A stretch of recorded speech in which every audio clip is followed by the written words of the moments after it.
Okay, well, officially I am a lecturer in geography, and I describe myself as an environmental geographer. So I look at the relationship between people and their environment and how we can look at those relationships to understand environmental impacts. So I'm discussing, I guess, my career path. Like a lot of women in science, I've had a career path that goes a little bit like this. I've always followed things that I've been interested in, and I've been lucky enough to do lots of fascinating things with that. So I'm telling them a bit about what I've done in the past, what I do at the moment, and then we're doing a participatory mapping exercise where I ask the students about where they live and the sorts of things that they would like to see in the future in their local space. So I do a lot of work in environmental planning, environmental policy and environmental management, with the idea being, I guess my original vision of it, which was quite naive, was how to save the world. Okay, so as I've worked in this field for a little while, I know it's much more about understanding those relationships and how people actually relate to the natural world, and hopefully we can improve things like the pretty deplorable state of climate change and all of those things going forward. And when I was in Year 9, I didn't really know what I wanted to do. I used to frantically go through all those brochures that talk about what do you do when you leave school if you're interested in art, if you're interested in travel, if you like reading, if you like watching David Attenborough documentaries. That's not really a question that was on those forms. But those are the sorts of things that I was really interested in. I had no idea that if you told me when I was 14 or 15 that you could actually do all of those things as part of a career in science, I would have said that that's just not possible. Science is about lab coats and being inside, and it really isn't. There are some jobs that involve being in laboratories, but there's lots of jobs like mine where you can actually get out, walk outside and do lots of things interesting outside and talk to people as well. I wish I knew that science and technology were creative fields, that you can do, design, create things, answer really challenging questions, that you can work with people. And I think the most important thing, and I still tell this to my students at university, is that asking questions is way more important than knowing what the right answer is, okay? Because in science, we don't know most of the answers. I happen to study zoology or biology of animals and also geography, so I got to study different cultures, how people move in cities, where they live and so on. So my first real job when I graduated in 2000, I sent out my resume to, I do not even know how many places around Perth. I just went, right, I've got to find a job somewhere. So finally someone decided, and actually you know what tipped me over the edge was I made my own business card and it had a nice picture on it, which is very creative. So my eventual boss decided that that was good and he hired me. I got to work on environmental management plans. So we had lots of things that we used to do, like creating management plans for mine sites, for new housing developments. Because we have really strict environmental laws here, you need people who can go out and say, okay, this development is going to comply with those laws, or this development needs a bit of work and so on. So that's what an environmental scientist tends to do in Perth, is anytime there's a development, you need someone with environmental science skills to basically monitor and approve that development.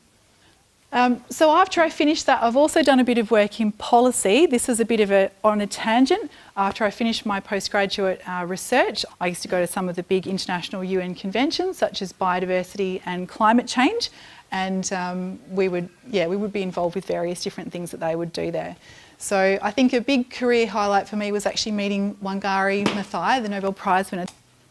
So what I do now, so I have 2 little boys, so that takes up quite a bit of my time, but it's something that I absolutely love, being with my 2 little sons. And I teach, so I teach a range of courses. I teach international fieldwork courses, I teach environmental policy, I teach environmental management. I do research in Perth and also overseas. So one of the projects that we do is looking at working with communities. This is in Fiji, and we actually talk with them and find out which areas are being affected by flooding, how they think they should change with climate change, what areas of their livelihoods are going to be affected and so on. So this is just an example of the sorts of careers that you can have. You might not necessarily think they're in science and technology per se, but urban planning, landscape planning, community group work, these are all things that you can do with a basis in science and tech. There's so many things that I love about my job, so it's hard to pick a specific thing.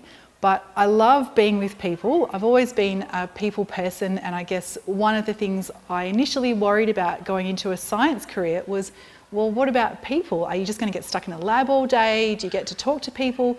And I do get to talk to a lot of people. I get to talk to students, I get to talk to other researchers, I get to talk to members of the community, I get to talk to people who work for local government, for state government, and all sorts of things. So I love that aspect, and I love being outdoors. I've always wanted to have a job where I got to go outside and be with nature, be in nature, so I get to do that. I get to survey animals, I get to survey plants, I get to go to beautiful places around the world, and that's my job, so it's incredibly fortunate. Okay, well, STEM skills are really core to people who want to work in anything to do with environmental science, geography, environmental policy. We've got some fantastically enormous challenges to tackle in the next 10 to 15 to 20 years. Things around global climate change, around poverty, around environmental change. So people need to have a very fundamental understanding of science and maths to get into those fields. And I think some of the most interesting things that are happening now are to do with data that we get from satellites. So remotely sensed imagery, remotely sensed information about how weather patterns are changing, about how land cover is changing, about how population movements are changing. So to have a really fundamental grounding in maths and computing will really allow people to make the most of all that incredible imagery and data that's available to us, and use that for public policy and for management purposes. So choose something that you're interested in. Now, the second most important thing after you've chosen something that you're interested in and you're really enthused with is to make connections. So to find people who work in that field, to ask them what their day is like, to see if you can help out in any way, whether it be volunteer work or a small amount of paid work. So in that way, once you've actually got your qualification, you've not only got the knowledge that you need to actually do that job, but you've already made some connections in the field, and that can really help you be most successful in attaining a job. Once you've got your first job, then the world is your oyster and you can move on and do whatever you want from there.